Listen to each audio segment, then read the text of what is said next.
का रे गण्या भाऊ? अरे काय हरभरे रे तू, एवढ्या लवकर पेरून तरी फुलं नाही तर घाटे नाही तर.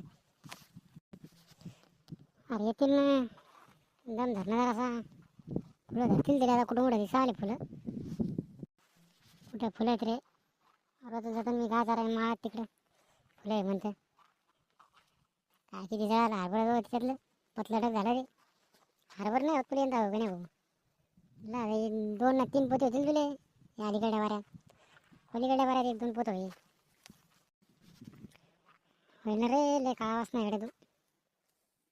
सोयाबीन काढा आला म्हणे इतकेच पोते तिथलेच झाले. आडी कोण इकडे त्या गांडीवर काय बोलतोय. अरे माय एखाद दोन शिल्लक सांगायचं बाबा. हो ना, मला पहिलं हरभरा होईना तेवढं जळालं एक तर तिकडं माळातलं. तू म्हणत असा की गांडीत काढा करा सांगा फक्त. गांडीत काढायला गेले रे का नाही भाऊ, जे ते खरं सांगायला मी तुले. ते म्हणून मी कुठं सोडले नाही भाऊ. आला तो आज वाराकडं काय लग्न ऐकण्यात गेलं काय कुठे ते. मी करत होते ते हिंडत राहते भंटाल्यावानी. काय डोस का चालत नाही जरा मॅडच दिसते मला.